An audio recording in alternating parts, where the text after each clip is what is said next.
This would be a classical day of going out and repossessing property. I mean, it doesn't get any better than that. You know, I've heard the rumor that you want to become a repossession man or woman.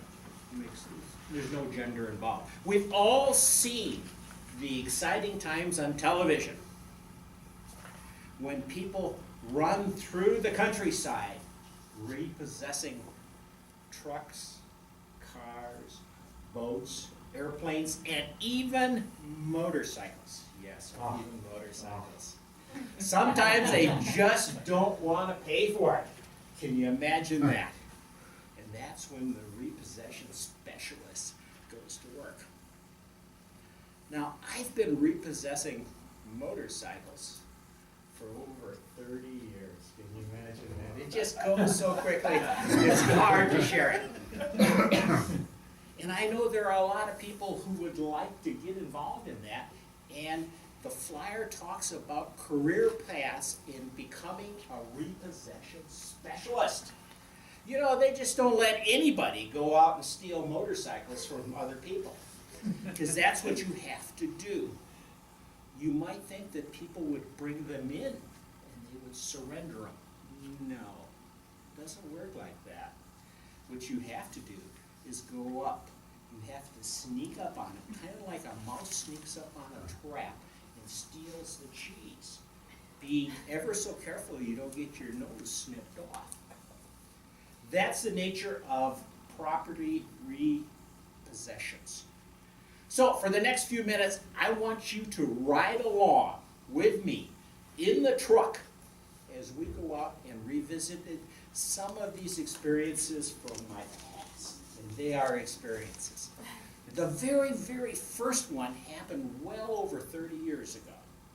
And it took place in this modern community of Mantorville. I had never repossessed anything before. The individual who owned it was not responding to my sincere questions of how is it going, can I help you in any way, but had kind of evolved to a point, I got to do something about this. I've never repossessed anything at this point in time. I'd heard all the horror stories because there are some dangers. There are some bad people out there that won't surrender this stuff.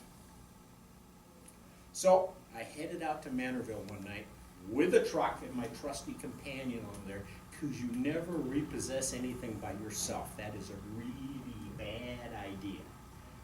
There is strength in numbers. And I'd never done it before. I didn't know what to expect. I was concerned. I was scared. But as I drove into Mantorville, I saw the local policeman there. And I thought, perhaps he can help me. But the police will do nothing. They will not do anything because it's not in their job description. But he said he would drive up. So I pulled into the man's driveway.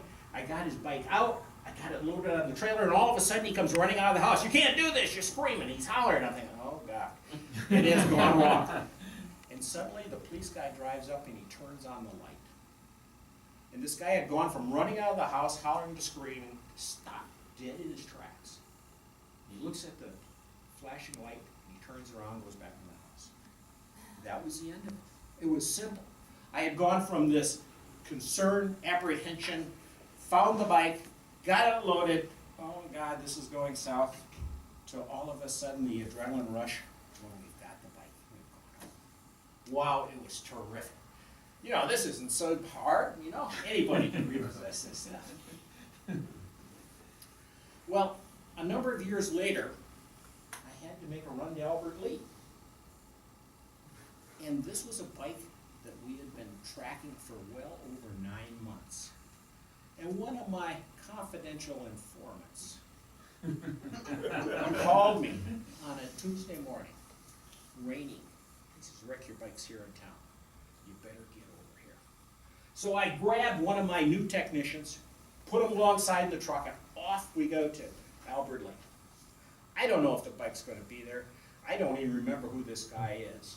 All I know is he's not responding to anything, and I've got to be able to steal that motorcycle. We get there, we pull up in the truck, trailer's there, ramps down, This is a snatch and go deal. We don't stand around and see what time of day it is or any of those things. We get it loaded and go. It's broad daylight, it's raining, and I'm thinking, oh God, this doesn't feel good. Walk up the driveway, I can see the bike, and there are two big dogs. One of them's in a fence and the other one's chained in front of the garage, and he's walking back and forth. And this is not a friendly dog. You know, she's got a friendly dog out there. This was not friendly. It was a big dog. It's showing his, you know, smiling, growling, barking. Middle of the daylight, I just want to get out of here. This is not a good scene. So I've gone from this to this, and we're walking down towards the truck, and my companion, the farm guy, says, you know, that dog didn't seem, he seemed kind of friendly. I said, you gotta be kidding me. No, he says, I think I can handle that dog. I said, you wanna do this? He says, sure. So he goes up, and the dog's barking and growling.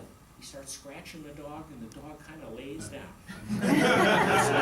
He's scratching that dog, and I'm thinking, I don't believe this. But I hustle on past them, I get the motorcycle, and I'm wandering back at. And the dog's looking at me, and he's trying to decide, I'm reading this into the dog, whether he's concerned about that motorcycle going past him or the scratching. Well, he was concerned about the scratching, because he left me alone. Anyway, we got it loaded, we headed back, called the police, because you always call the police after you've picked something up, because they may think it's stolen. But you always wait till you get about 10 miles away before you do that. You need time. Well, you would think that that would be just emblematic of repo jobs. But lastly, there was one that steeled my reputation as the repo man. And it was a classic example of the repo man who never sleeps. A number of my friends, there were 8 of us, were heading north to play golf. We were in 2 vehicles. We were on 52. We're going up for a golf event. And I go past one of my customers that had gone missing about 2 years before that.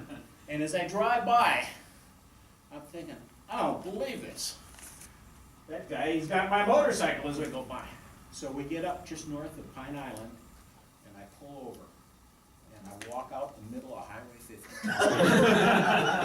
And I say, I wave this guy down, and he pulls over. I couldn't believe it. Why in the world would you do that? But why would you stand out in the middle of it? Because that's the nature of being a repo man. He never sleeps. He pulled over. I talked to him for, must have been 30 or 40 seconds. It was obvious that I was never going to see this guy again, and I would never see that motorcycle again. So I got on the motorcycle and drove away and left him standing there. Now, everybody's looking and saying, what just happened? I repossessed a motorcycle on the road on the way to play golf. You do things like that, because that's the nature and the challenge of being a repo man. But I'll tell you, that particular event, the motorcycle wasn't the important part. The part that we did it, and that now this reputation for repossession became bigger than life. It was glorious. That's the way it is amongst repo people. And as you enjoy and think about your new career as a repo person, just know in your own mind, each one of these events will bring your image as a repo man to a higher and higher level. You can feel the excitement, you can feel the dullness, but it just happens. And boy, when it goes well, there's nothing better than being a repo man. Thank you.